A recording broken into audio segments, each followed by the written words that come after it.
Hello friends, this webcast is reaching you from the city of Trivandrum. Hope I am audible to you and I am visible to you. And this is once again Dr. Jyotidev Kesavadev, and the topic is on telemedicine, the transforming care. I'm extremely grateful to USP for this opportunity and for the invitation and the commitment at this critical hour. So in the next few minutes, what I'm going to do is I'll be discussing on the various aspects of the historical development of telemedicine. I will share with you some of our own personal experiences using telemedicine for over 2 decades. And then I will spend some time discussing the current Medical Council of India guidelines on who and how and when to use telemedicine, not only in diabetes, but in any disease. So this is one of the simplest definitions of telemedicine. What is the simplest definition of telemedicine? Telemedicine is the use of telecommunication devices. And when I say very simple, the simplest will be an ordinary telephone. And this can be a land phone or this can be your mobile phone. On the other end of the spectrum, you can use highly sophisticated devices, and these devices can be there at the patient's own houses, the connected devices, or the devices could be at your hospital or at your premises. So telemedicine has got vast possibilities. So I have a passion to start my lectures with a little bit of history because I am very much passionate about history. And this is again a little bit of history from my own life. And this is way back in 1997. And this is my friend Joe sitting along with me with an engineering background. And we were discussing at that time, at those times, we were brainstorming ourselves on how we could improve the care of diabetes. At a time when the glycated hemoglobin used to be very high in India, and the glucose monitoring used to be very, very rarely administered with glucose meters. And we came up with an idea, and that was in 1997 we started the diabetes telemanagement system. So we were using a telephone. There were no mobile phones. We were using the land phone. Then we were using the internet, the websites, the secure websites, and the multidisciplinary team. So these were the pivotal components, and we were capable of generating so many, more than 24 publications based on our experiences with telemedicine, the multidisciplinary team, and how the telephone, the internet can be used for improving the care of diabetes patients and empowering them, troubleshooting and devices, on educating them on customized components, and on ensuring the multi-drug compliance. Because in diabetes, multi-drug compliance is also important. Over to 2011, because I am emphasizing some of these components in the history because that is how the telemedicine has evolved in our family. So over there is Dr. Arish Shankar. He is the medical director of our institutions, and in the middle is a girl, now a doctor, and that is Rebecca Vitali, and she used to be on a sabbatical with us from the Yale University in the United States. And she was working in 2 centers in Trivandrum, both of them from us only. And one center is the one which we practice the telemedicine. And the other center was an usual center where the patients will come, will have in-person consultations, direct consultations, and then they will have the prescription from the doctor. They will do the laboratory investigations, and periodically they will visit the center and they will change the prescriptions. So at the end of a month of postings in both the centers, this medical student from the Yale University of Medicine in the United States, she asked me a question. Hi, Dr. Jyotidev. Rebecca asked me, can I do a study comparing the two centers, the one with telemedicine and the other without telemedicine? I replied, why not? Why not, Rebecca? Go ahead with your studies, go ahead with your research. She presented her studies and her findings in one of the American Diabetes Association meetings in the year 2015. We supported her to publish the same, and she published the same paper under the heading Two Levels of Care and the Two Centers in the City of Trivandrum. And the results were pretty shocking. The results were pretty amazing. She documented significant, statistically highly significant differences between the two centers. So look at the A1C here. In the limited care setting, the A1C, the average is 8.58. And in the comprehensive care center with telemedicine based to follow, the A1C is 7.6 to phenomenal differences between the two arms. Telemedicine is far, far superior when compared to the frequent in-person consultations. And this results because of very frequent changes in the dosage of medications and a significantly more adherence to the medications, to the instructions on the structured self-monitoring of blood glucose protocols, the adherence on lifestyles, which includes diet and exercise and so on.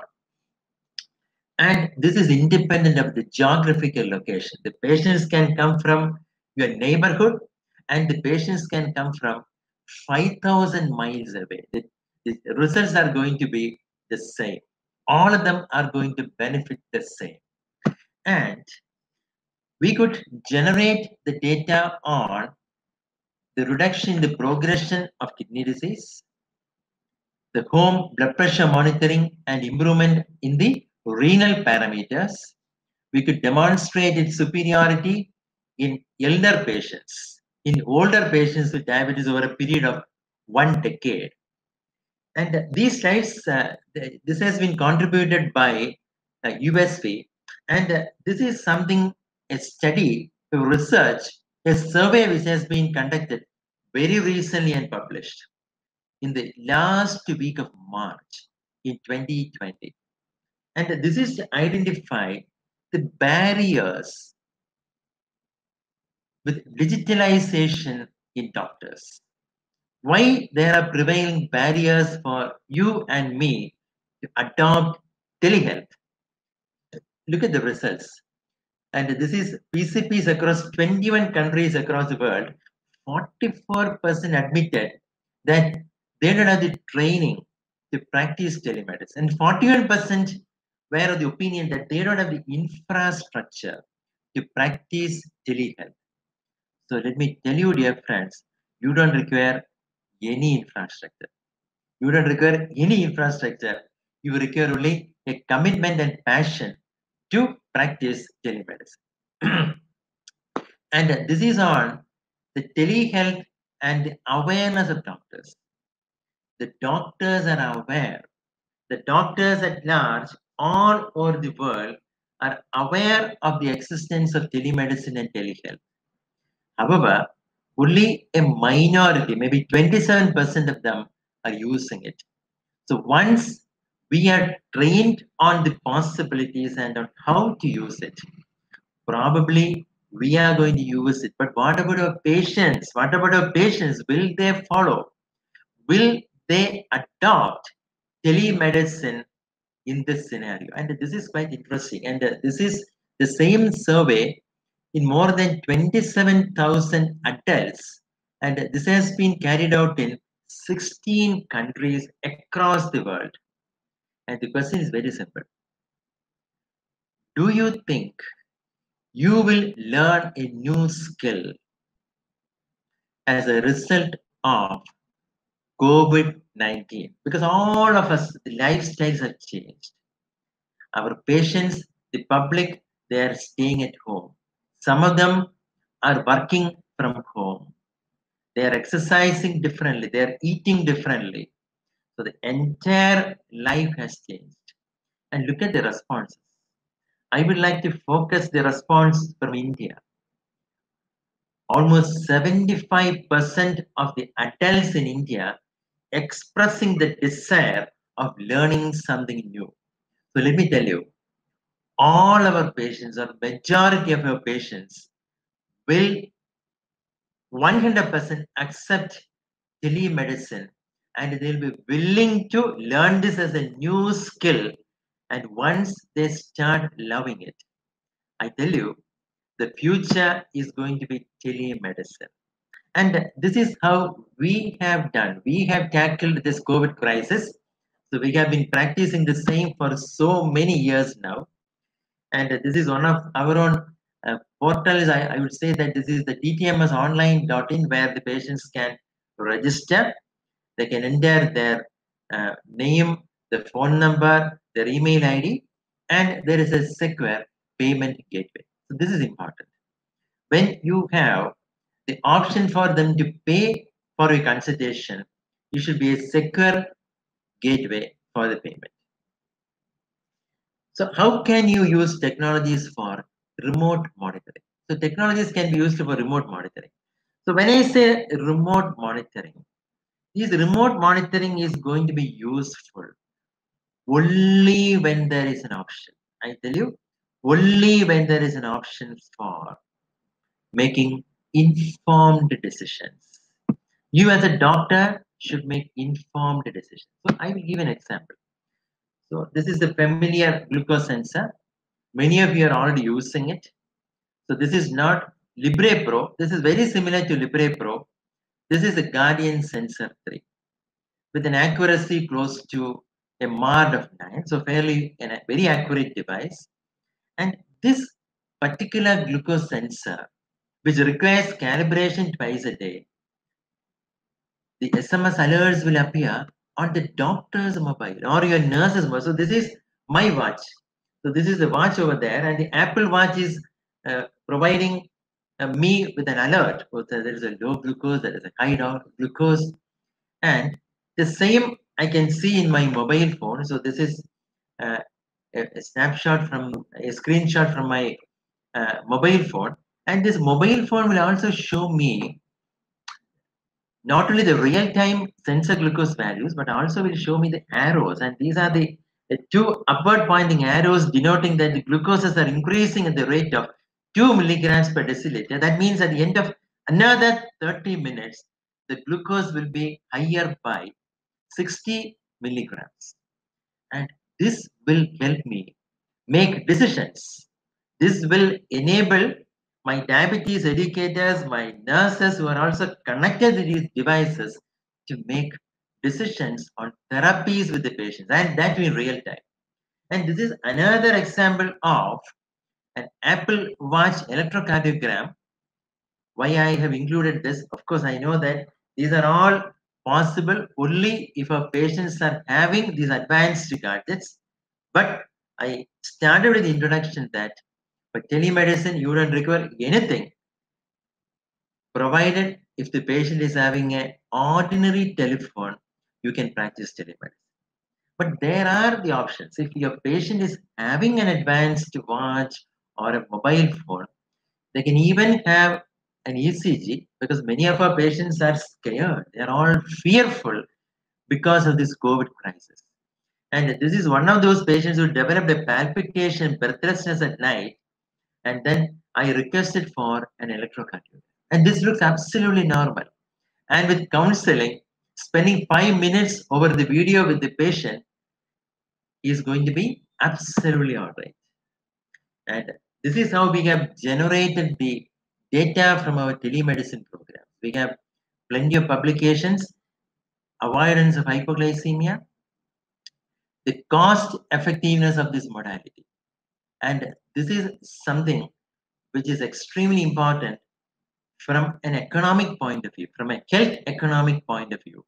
The cost savings with respect to avoidance of hypoglycemia, reaching the targets of glucose. And this is again customized. And we are all familiar with the drug trials in diabetes, the clinical trials in diabetes. And this is with telemedicine in around 400 patients, close to 2 decades in the prevention of vascular complications. And this is our study, a review on our experiences over more than 15 years. And this is published in Indian Journal of Endocrinology and Metabolism, of which the full text is available. And this has enabled more than half a dozen app creators to go into the depths of the merits and demerits of a telemedicine program. So there are these many advantages. Of course, there are these many disadvantages. So we have discussed all the challenges openly, open-heartedly. We have published the challenges that we have faced and we are facing. And I'm happy to exchange with you whatever challenges and whatever questions you have. I am really happy to answer your questions at the end. Telemedicine saves money. It helps you be proud as a doctor because your patients are reaching the goals of therapy and with long-term outcomes, which includes the reduced occurrence of prevention of vascular complications. So what is the history of telemedicine? Somebody is going to ask you, when did telemedicine start originally? It is very, very old. And this is one of those documentations in the history. And this is Alexander Graham Bell, who invented telephone.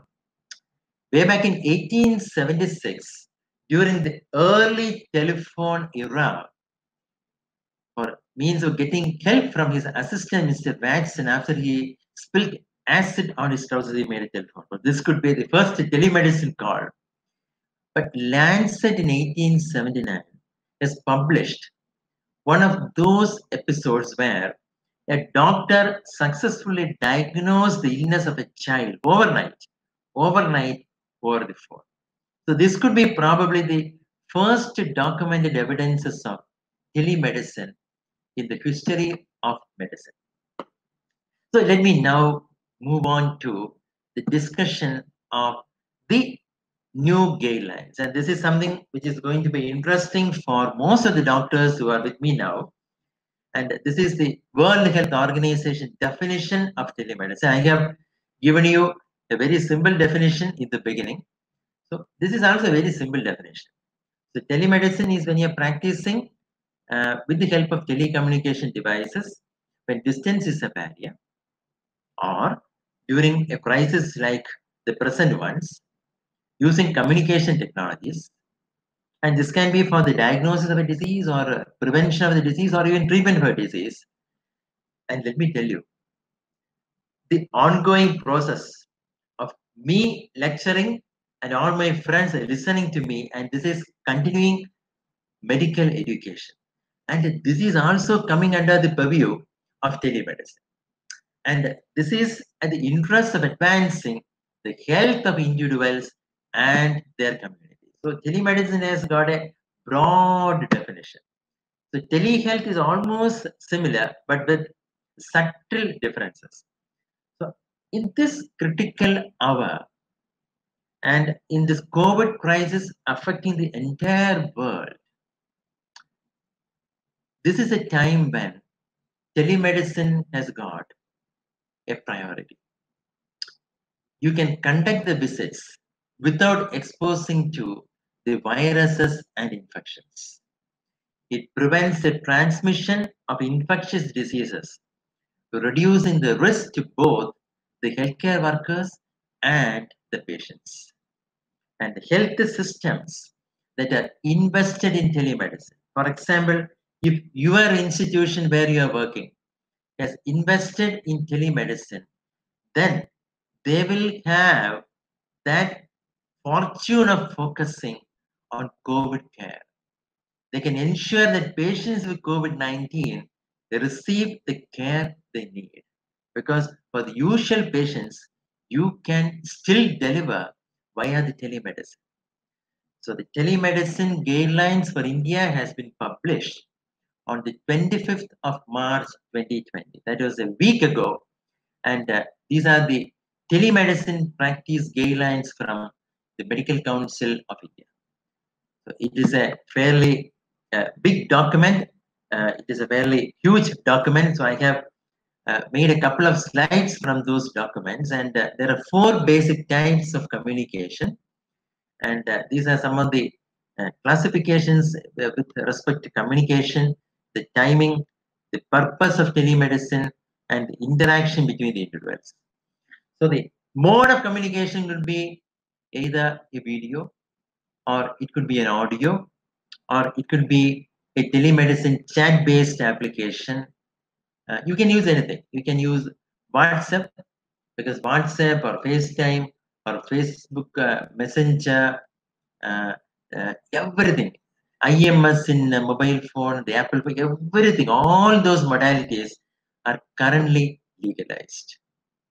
I admit you, these sort of communications for telemedicine consultations was not legal in India before the COVID era, but now it is legalized. And these are the broad 7 elements to be considered before a telemedicine consultation. You have to be aware of the context. You have to identify the patient. The mode of communication has to be specified. Then the consent, the type of the consultation, the patient evaluation, and management. And I will only go through, I have only 10 more slides left. So I am going to be ending this lecture very soon, and then we will have the interactions. I will also learn from you. And the registered medical practitioner, as defined in the guidelines, can prescribe medicines via telemedicine. But he or she should not be prescribing the Schedule X drugs. They can provide a photo or a scanned or a digital copy of the signed prescription or e-prescription to the patient. And this can again be via a messenger or via an email. And then what about documentation? So this is very simple. You know that this telemedicine will have the same headaches of an in-person consultation. So when I say headache, it is a headache of keeping all the documents with you. And this is not a headache. This is for our security and for our patients' security and for the safety. So maintain all the records. The patient records, the ECG report, the laboratory report, the images, the diagnostics, everything has to be retained by the registered medical practitioner. And in case you are sharing the prescription with the patient, maintain a copy of the prescription for your records. And with respect to the consultation fees, the telemedicine consultations are now considered the same as direct or in-person consultations. So you are liable, or you can, of course, charge for the telemedicine consultations. But remember, when you are receiving the fee, you have to give a receipt or invoice. So that please remember. An online program will be developed. So this is a question. So during one of my lectures, one doctor was asking me, do I require a training? Of course. There is a mandatory training which is required to practice telemedicine. And this is a training which is currently not available. So all of us need to complete a mandatory online course, and that is not now. And that is within 3 years of its notification. So during the interim period of 3 years, you have to go by the guidelines that I am discussing. So thereafter, undergoing and qualifying such a course as prescribed will be mandatory to practice telemedicine. So currently, the course is not available. Only the guidelines are available, and you have to strictly adhere to all those guidelines. So what are the types of consent available? You have the first consent, that is the patient is new. And there are other parameters also. For example, uh, if the patient has consulted with the registered medical practitioner earlier, but more than 6 months have elapsed, then it becomes a first consent again. Or if the patient has consulted you, but now he is consulting for a new disease, again it becomes a first consent. Otherwise, it is a follow consent. And then there are some guidelines on the use of medications. For example, if I am meeting a patient and if I am an ophthalmologist, then I can provide him with some ophthalmic drops, some eye drops, or some ear drops. So all these consultations are based on video mode of telemedicine. So then I can prescribe all those medications from list A. And then you have the list B, which are the add-on medications. For example, in list A, if a patient is already on for treatment of diabetes or hypertension with glycemic GP 0.5 by 500, this time I can add another drug. I can add Jalra M 50 by 500. So this is an add-on therapy. So the existing therapy is already there for diabetes or hypertension, and I can add a drug onto the existing list of drugs. And then list O will be all those therapies which are available over the counter. And this prohibited list will include those therapies which are categorized under the Schedule X. So now the question on, so this is a animated slide. I'm sorry about this. So I've discussed about this slide. So you know that many doctors are now prompted to use a third-party platform.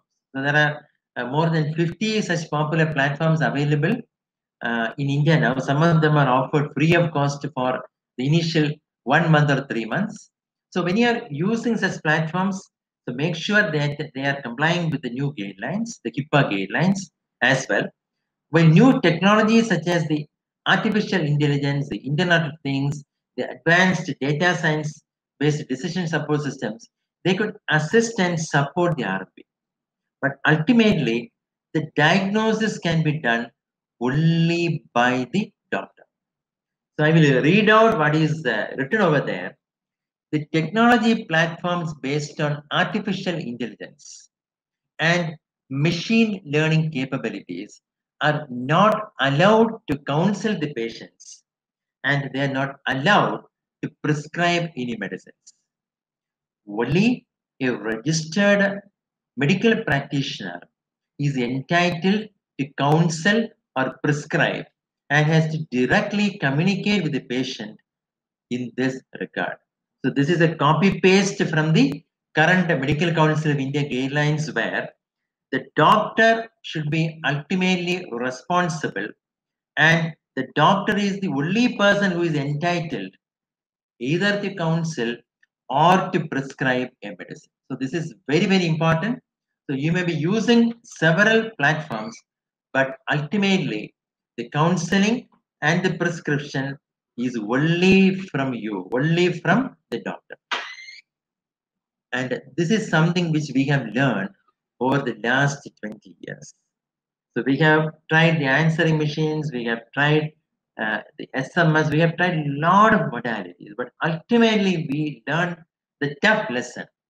However much the technology is advanced, however much the technology is advanced, the sustainability and the satisfaction of our patients will ultimately depend on live communications with the patient, live two-way communications with our patients. So, with this, let me finish my brief lecture on telemedicine, transforming the healthcare globally with a focus on India. And thank you very much for this opportunity. And this will be the right option for all of us to keep in touch with our patients at this critical hour to make them comfortable, happy, and to stay with us. So thank you very much for your patient hearing and being with me. And now it is time to take up questions. So I will discuss those entities during the time of the question. So what are the uh, so many questions are there. So how long a person can remain in carrier stage? Oh, no, sorry. So that is not about telemedicine. Medical legal coverage for distant virtual consultation. That's a very good question. Uh, uh, the, the Medical Council of India, in its guidelines currently published, has covered the legal aspects of telemedicine within India. But outside India, it is not covered. And there is a question from Dr. Neeta, and this is on hi, Dr. Jyotidev. Can you elaborate on how to have a video session set up with patients? Okay. As I have told you earlier, Dr. Neeta, if you are having, that can be your own app or it can be a third party app which has got a video capability, you can ask the patient to download the same app. That is one way of doing it. But many of our patients, if they are instructed to download a particular app into the phone, then it makes consultations more cumbersome. So this is a barrier. So what we have done is we will find out which one is comfortable for the patient, because we know that the video consultations will have more results, more benefits. Because when somebody listens to you, and at the same time when somebody is seeing you, the doctor whom they adore, then they will feel more satisfied. So this is somewhat very much similar to having an in-person consultation. And many calls for you for consultations at this point of time is to listen to you, to see you, so that the patients can peacefully sleep at night, because they are all worried about how and when they are going to die of COVID-19. And many of us also, we are all worried. So the video consultations are important. But when you are deciding on a video consultation, find out which is familiar for the patient. Is it a WhatsApp video, majority, or is it a Facebook Messenger, or is it FaceTime in Apple phone, or is it Skype? So it depends upon the patient. So that can be customized.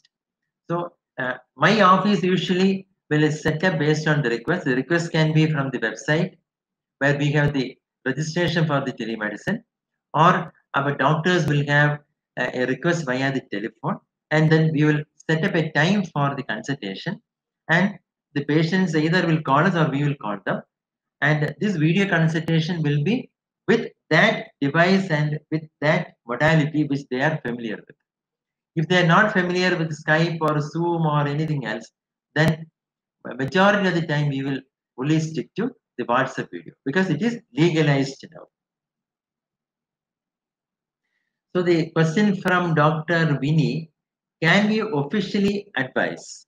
Can we officially advise to someone who has never consulted before, new patient for first consultation via telecommunication?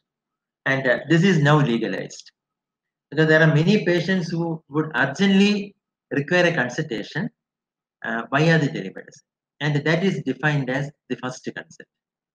And the first consult, you can evaluate the patient, and you can also prescribe some of these medications, and these medications list are also given in the same guideline.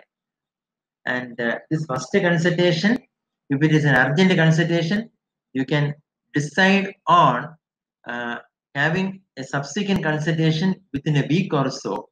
So make sure that you are secure and the data is secure, because first consultations are always risky with telemedicine, because routinely we never perform a first consultation via the telemedicine. We have, during the last so many years, uh, I believe almost 23 years of telemedicine, we started with Yahoo Messenger video, which is not available now. But whenever we see old patients, we are somewhat happy. But with new patients, we have to be slightly more careful with keeping all the documents and so on. So if it is really necessary, then I will say that you can, of course, meet a new patient via telemedicine, and you can prescribe medications to the new patients as well. if pharmacy refuses to serve medications with this e-prescription, usually doesn't happen. So, did you listen to my lecture on that part of the lecture on prescription? Because myself, I used to give the prescription in my own letter pad. I will write the prescription subsequent to telemedicine consultation. I will uh, specify that this is a teleconsult and then sign it on, and then this is sent to them via the messenger or via the email. So this is exactly similar to the doctor giving a prescription. And usually the pharmacist will not. In case the pharmacy is denied, then the patients can have the copy of the Medical Council of India recommendations. It is now available online. The full free text is available online. You can just Google it. Telemedicine, Medical Council of India 2020. Hmm? Okay. Dr. Kavya has asked me a question on what are the problems that I have faced. And you remember, we have published a paper, and there are many challenges. I will briefly describe in 1 or 2 minutes because the paper is very elaborate on the challenges. Number one, there can be communication errors because you say something, the patient may be understanding it something different. So be very careful that whatever you have communicated, especially with respect to the dosages of medications, the timing of medications, you have to put it in your prescription. And number two, over a period of time, when you are building up more and more patients, the scalability can be an issue if you are not prepared with your practice. Because maintaining the documents and meeting many patients via telemedicine can be a challenge when you build up your telemedicine practice. The first 10 or 15 patients, you are extremely happy and excited. The next 100 patients, you are somewhat very happy. But when it grows to thousands of patients, 2,000, 3,000, 5,000, then it can be somewhat challenging. And then with telemedicine, payment can be an issue. So many patients believe that the telemedicine consultations are a casual consultation and they need not pay for the consultation fees. So I would request you that this can remain a challenge and you have to make them pay maybe before the consultation. So they can register, pay, and then they can have the consultation. What are the medical legal issues and consent for telemedicine? Okay, excellent question. Of course, medical legal issues, I would say it is the same as that of an in-person consultation. But here, there is more chance of the patient recording everything. So they might record your voice, they might record your video. So that is why I told you that if you are meeting your patient for the first time via the audio or video, be very careful. But for the existing patients being with you for the last 3 years, 5 years, 10 years, you can be casual because they just wanted to see you and listen to you. That's all. The medical legal issues, keeping all the documents, including the uh, voice logs, not all the voice logs, with respect to the implied consent, with respect to the prescription that you have transmitted, with respect to the records, the results, and the documents that you have to keep. And with respect to the patient consent, I am reading out from the document. The patient consent is necessary for the telemedicine consultation. And this consent can be implied or an explicit depending on the following situations. If the patient initiates the telemedicine consultation, then the consent is an implied consent. And explicit consent is needed if a health worker, an RMB, or a caregiver initiates a telemedicine consultation. So, implied consent in an in-person consultation, it is assumed that the patient has consented to the consult by his or her visit to the hospital. When the patient is walking into the OPD, that means there is an implied consent. Likewise, when he is initiating a telephone, but I would say that you have to keep the log of everything with respect to consent, because you are providing a prescription after the patient has given a consent for your telemedicine consultation. So we are getting a consent for the telemedicine consultation. And medico legally, the type of the medicines which are prescribed, narcotics, psychotropic drugs. Remember, some of the drugs that you are prescribing for neuropathic pain in diabetes. So they all come under this category. So those prescriptions should not be given by the telemedicine. Otherwise, I would say that telemedicine is safe. Telemedicine is very much safe. How do telepractice by telephone anytime? Okay, that is by Dr. Vishwanathan. Of course, that is the simplest modality, using just a telephone. And this is very easy for the patients as well. And in more than 60 to 70% of our patients, they require only a telephone for consultation. I know that most of you are already doing this sort of a consultation most of the time, respecting the calls by the patients and responding to the calls. But according to the prevailing guideline, if you are prescribing something, if you are counseling something, make it official, make it documented.